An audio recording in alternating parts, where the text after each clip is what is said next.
Hello friends, मैं आपका दोस्त आर के सिंह और आप देख रहे हैं आर के सिंह एकेडमी। और आज हम लोग आज के नए वीडियो में सीबीएसई क्लास 10 की जो एसएसटी की सीरीज चल रही है, उसी एसएसटी की सीरीज का जो हिस्ट्री पोर्शन है, ऑलमोस्ट अभी तक हमने 3 वीडियो इस पर शेयर कर चुके हैं आपको। ये फोर्थ पार्ट रहेगा, फोर्थ वीडियो।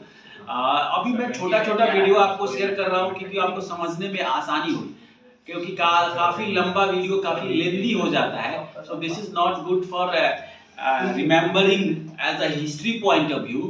तो आगे का जो पोर्शन हम लोग पढ़ रहे थे, जो सविनय अवज्ञा आंदोलन हो या सिविल डिसोबीडियंस की बात हो रही थी, 1919 में जालियांवाला बाग हत्याकांड था, सत्याग्रह जितने सारे हो रहे थे, इससे रिलेटेड। तो कहीं ना कहीं ये चैप्टर जो नेशनलिज्म इन इंडिया है, उसका अगला पोर्शन हम लोग अभी देखेंगे आगे के अकॉर्डिंग टू द क्लास 10 के बुक के अनुसार। तो अभी तक हम लोग जो वीडियो में आगे का पोर्शन देखे थे, उस आगे के पोर्शन में हम लोगों ने देखा था कि कैसे यहाँ से रॉलेट एक्ट यानी काला कानून पास हुआ और ये काला कानून हमारे भारतीयों को झेलना पड़ा। उस पोर्शन में यानी सबसे बड़ा जो गुनहगार था रॉलेट एक्ट का, वो था जनरल डायर था। As you have to seen about this figure number 3, General Dyer's crawling orders being administered by British soldiers, Amritsar Punjab 1919 दिख रहा है आपको।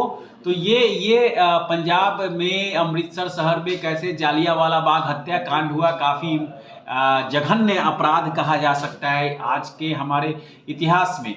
तो यहाँ से जो पोर्शन था, आपको याद होगा हम लोग यहाँ से उसके पहले वाला पोर्शन कंप्लीट किया था प्रीवियस वीडियो में। उसी वीडियो को कनेक्ट करके हम लोग आगे देखेंगे। As the news of Jallianwala Bagh spread, crowds took to the street in many north Indian towns. तो जालियांवाला बाग जो घटना घटी, as the news of Jallianwala Bagh spread, crowds took to the streets in many north Indian towns. बहुत सारे नॉर्थ इंडियन टाउन्स में ये बढ़ गया, यानी उत्तर भारत का और भी शहर में ये इसकी घटनाएं बहुत जोरों शोरों से लोग विद्रोह और विरोध करने लगे।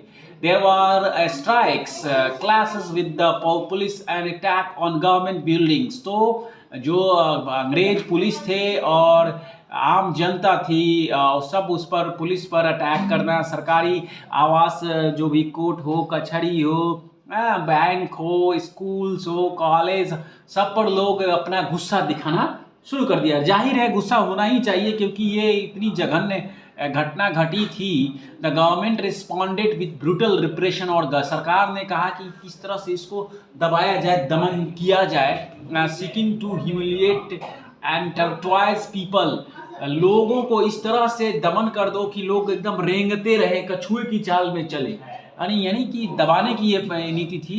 And finally we can understand the satyagrahis were forced to rub their noses on the ground, crawl on the streets. देखिए कितनी बड़ी घटना घटी कि जो भी लोग सत्याग्रहीज थे उनको नाक रगड़वाया, नोज टू जमीन पर, मतलब कि ये बहुत बड़ी पनिशमेंट थी हम भारतीयों के लिए। एंड डू सलाम, और जहाँ भी दिखे सैल्यूट मारो, सैल्यूट टू ऑल साहिब्स। और साहिब्स का सेंस में यहाँ समझ लीजिए, साहिब्स किसके बारे में यूज हो रहा है? अंग्रेज के बारे में हो रहा है, अंग्रेज ऑफिसर्स के बारे में हो रहा है।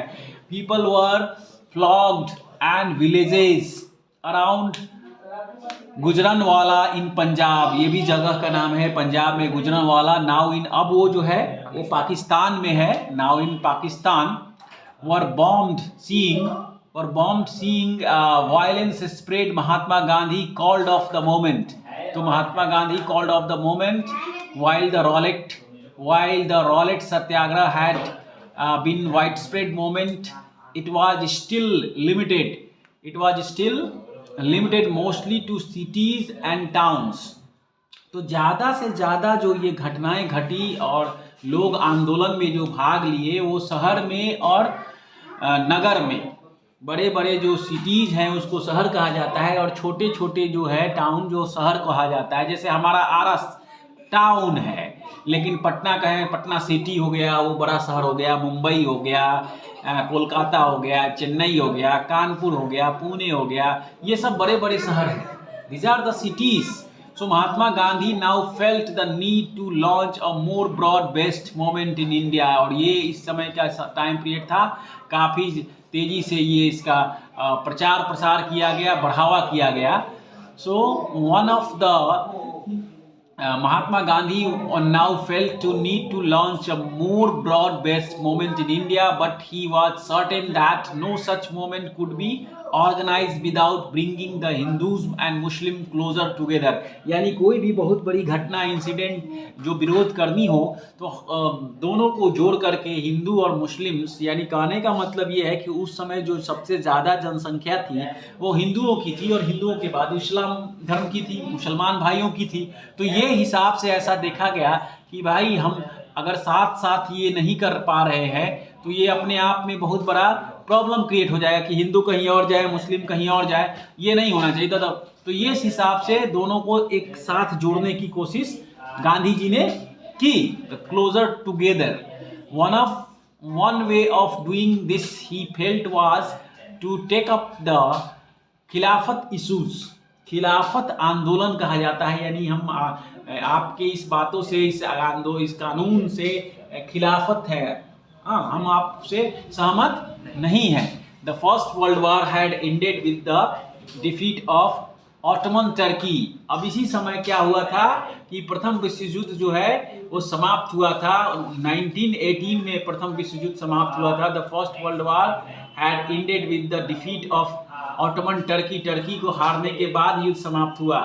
And there were rumours that a harsh peace treaty was going to be imposed on the Ottoman emperor, the spiritual head of the Islamic world, the Khalifa, to defend the Khalifa temporal powers. देखिए कैसे अब यहाँ पर क्या हुआ कि गांधी जी तो जोड़ ही रहे थे, साथ में हुआ कि भाई इस्लाम धर्म के जो हेड होते हैं उसको पूरी दुनिया में उसको खलीफा कहा जाता है. देख रहे हैं, तो Islamic world the Khalifa to defend the Khalifa temporal powers, a Khilafat committee. अब इसका नाम दिया गया Khilafat committee. Was formed in Mumbai in March 1990. Underline कर लीजिए, कब ये खिलाफत आंदोलन का कमिटी बनी थी? मार्च 1919 में. कहाँ पर हुई थी? बॉम्बे में हुई थी. सो ये young generation of Muslim leaders, young generation of Muslim leader like the brothers Mohammad Ali and Shaukat Ali, दो भाई थे, इसको भी अंडरलाइन कीजिए. ब्रदर्स दोनों अपने भाई थे, मोहम्मद अली और Shaukat Ali. Began discussing with Mahatma Gandhi, और महात्मा गांधी से बातचीत करना शुरू किए about the possibility of united mass action of the issues. ये कैसे ज़्यादा से ज़्यादा लोग इस आंदोलन में जुड़े. खिलाफत आंदोलन का जो नाम दिया गया है कि भाई हम ये एक तरह से मान लीजिए कि मुसलमानों के ये नेता थे शौकत अली और ये मोहम्मद अली दोनों.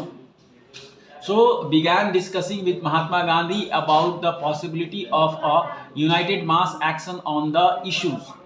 गांधी जी ने क्या देखा? This as an opportunity to bring Muslims under the umbrella of a unified national movement at the Calcutta session of Congress in September 1920.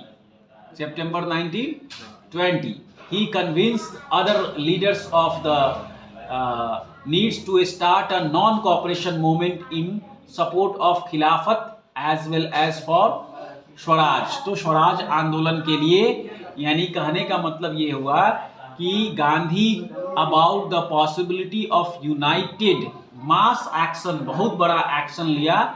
And Gandhi ji ने देखा कि गांधी साहब दिस इज एन अपॉर्चुनिटी, यही सबसे बड़ा अवसर है एकजुट हो करके अंग्रेजों को भगाने का. गांधी साहब this as an opportunity to bring Muslim under the umbrella. मुसलमान भाई जो हमारे हैं और हिंदू भाई हैं, दोनों को साथ साथ जोड़ने का सबसे बढ़िया अवसर यही है, क्योंकि हमें लड़ना है किससे? अंग्रेजों से. अंग्रेज के खिलाफ लड़नी है. अंग्रेज के खिलाफ लड़ने के लिए ये एक बहुत बड़ा हथियार होना चाहिए. तो ये बोला कि bring Muslim under the umbrella of a unified national movement at the Calcutta session of Congress in September 1920. he convinced other leaders of the need to start a non-cooperation movement in support. और भी 1920 में ये भी अंडरलाइन कीजिए, at the Calcutta session of Congress in September 1920, and he convinced other leaders of need to start a non-cooperation movement in support of Khilafat as well as for Swaraj. Swaraj का मतलब क्या होता है? नहीं, स्वराज का मतलब होता है सूर्योदय, और सूर्योदय का मतलब हो गया यहाँ पर स्वाधीनता, यानी कि आजादी। स्वराज मतलब आजादी, फ्रीडम लिख लीजिए। स्वराज मतलब फ्रीडम, यानी हिंदी शब्द है ये स्वराज। तो हमारा था यहाँ पर कि at the Calcutta session of the Congress जो इंडियन नेशनल कांग्रेस के जो मेंबर थे, वो सितंबर 1920 ही कन्विंस्ड अदर लीडर्स, दूसरे नेताओं को कन्विंस्ड किया of the need to start a non cooperation movement in support of Khilafat as well as for swaraj, Purna Swaraj के लिए ये किया। तो यहाँ तक इस पोर्शंस को हमने कंप्लीट किया है, और अगला पोर्शन जो है हम लोग नए वीडियो में देखेंगे कि हम पार्ट बाय पार्ट चाहते हैं कि आपको समझने में आसान हो। And the next video we will start from the why non cooperation. हमें नॉन कॉपरेशन की जरूरत क्यों पड़ी, वाई नॉन कॉपरेशन, तो ये कड़ी से कड़ी जोड़ करके हम लोग देखेंगे वाई नॉन कॉपरेशन। तो हमें उम्मीद है कि यहाँ तक आप लोगों को समझ में आया होगा, और पार्ट बाय पार्ट में जो examination point of view, it's so good for writing and it will be create the lots of the question. So thank you and have a nice day.